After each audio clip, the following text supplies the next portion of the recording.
Law Enforcement Today. Inside Politics, Outside of the Box. August 18, 2024. Source: Law Enforcement Today. Pastor: Denver cops' hands are tied as criminals slip away and terrorists slip into America. A few weeks ago, New York City police officers made a low-level traffic stop. A van's dark-tinted windows was the reason for the stop. During that stop, an alleged terrorist with ISIS was reported to have had in the van multiple weapons that could have been used in a terrorist attack. In Denver, that kind of low-level traffic stop is not allowed by the Denver Police Department, and if an officer conducts a low-level traffic stop, it could result in discipline, from an oral reprimand to suspension. The new directive as of June 28 is yet to be released to DPD officers. There is no question the prohibition of low-level traffic stops will endanger the citizens of our city and metro area. How can this be in a city that has so high a percentage of illegal immigrants? Are terrorists aware that in Denver, a potential terrorist can be driving in our city without fear of being stopped for a low-level traffic stop? What is even more concerning is that our mayor, manager of safety, and chief of police have authorized this insane police practice. How can we micromanage an experienced police officer to the point they have to make sure they follow the ops manual step by step? The DPD operational manual even dictates every possible step prior to the traffic stop, outing every step and procedure out of woke fear that police may be making a racist traffic stop. Police defunding city council members have intimidated police managers to the point where police are now told how to make a stop. The headline in the New York Post about the apprehension of a possible ISIS terrorist is one you may never see in Denver, with this ops manual directive hog-tying our police and forcing them to look the other way.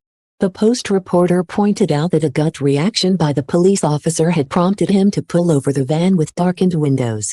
In Denver, unless you follow the step-by-step procedure for a low-level traffic stop, no gut reaction by a seasoned and experienced police officer is allowed unless you can articulate it was not based on race or any other woke consideration.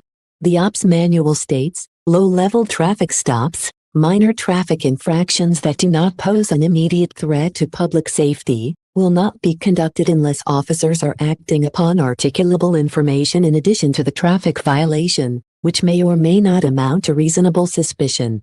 In other words, unless you can satisfactorily explain to your police supervisor why you made a low-level traffic stop, you will be disciplined.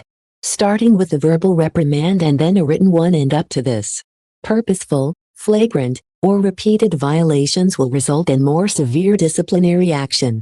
At any time during review, if deemed necessary, violations can be removed from the scheduled discipline above and transition to a formal investigation governed by the discipline matrix. In other words, Internal Affairs will open an investigation into why you have made low-level traffic stops. It's insanity at the highest level. Soon we will instruct police officers how they should walk, talk, or if they can chew gum while on duty. Stop it. This woke policy will ensure that criminals and bad guys will get away with breaking laws the rest of us all follow. Do you renew your license tag? Do you follow the speed limit? Do you have unlawful tinted dark windows? Don't worry anymore, DPD by orders from above will no longer pull you over. Our streets, which are extremely dangerous as it is with traffic fatalities reaching record numbers, especially to pedestrians who walk our streets, are in greater danger today. While FBI and other agencies warn us we are facing extremely high danger from possible terrorist attacks, Denver police managers along with the mayor and city council apparently do not remember 9/11. What a shame. Reverend Fidel Butch Montoya served as Denver's public safety director 1994 to 2000 and as deputy mayor 1996 to 2000 during the administration of Mayor Wellington Webb. He now is a pastor and executive director of the para-church organization, National Latino Faith Initiative, whose mission is to help faith leaders confront and resolve issues and problems in a rapidly changing society.